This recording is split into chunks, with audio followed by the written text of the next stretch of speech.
Hello friends, welcome to our journey.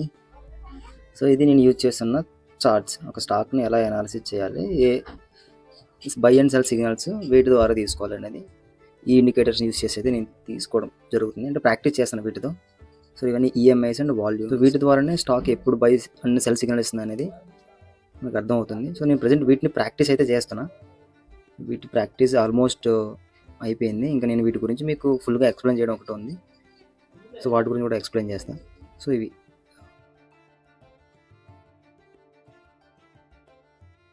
Volumes,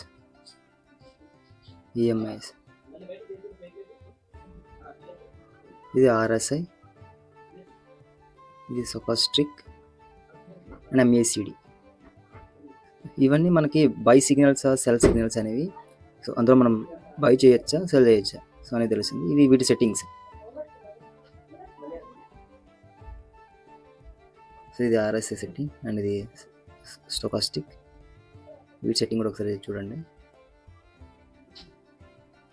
so వీటి ద్వారానే మనం buy signal and sell signal ఎప్పుడైతే మనకి రెడ్ అండ్ గ్రీన్ క్యాండిల్స్ కనిపెడతాయి ఇంపార్టెంట్ లెవెల్స్లో, అవి కరెక్టేనా, అంటే అది సెల్కి రెడీగా ఉందా, సో మార్కెట్ అక్కడ నుంచి పడుతుందా లేకుంటే అక్కడ నుంచి పెరుగుతుందా అనేది వీటి ద్వారా మనకు కొంచెం కన్ఫర్మేషన్ అయితే వస్తుంది.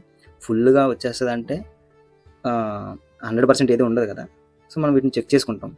వీటిని చెక్ చేసుకొని బ్యాక్ టెస్ట్ కూడా చేయాలి కొన్ని స్టాక్స్. సో ఇవి ఇలాంటి సిగ్నల్స్ ఇచ్చినప్పుడు అది ఎలా, ప్రైస్ ఎలా మూవ్ అయింది, మార్కెట్ ఎలా రెస్పాండ్ అయింది, దాన్ని చూసుకొని బ్యాక్ టెస్ట్ చేసిన తర్వాతనే ఓకే ఇది వర్కౌట్ అవుతుందని మనం అయితే డిసైడ్ అయ్యి బై అండ్ సెల్ సిగ్నల్స్ అయితే తీసుకోవాలి. సో బట్ స్టాప్ లాస్ అయితే అందరం పెట్టాలి. సో స్టాప్ లాస్ కన్ఫామ్గా పెట్టుకోవాలి. సో స్టాప్ లాస్ గురించి తెలిసిన వాడికైతే తెలుస్తుంది స్టాప్ లాస్ గురించి. సో చాలామంది మన బిగినర్స్ ఉంటారు కాబట్టి సో వాటి గురించి కూడా చెప్తాను నేను. ప్రజెంట్ అయితే ఇది నేను యూజ్ చేస్తున్న ఇండికేటర్స్. ఒక స్టాక్ని అనాలిసిస్ ఎలా చేయాలి వీటి ద్వారా అనాలిసిస్ చేస్తున్నాను అయితే.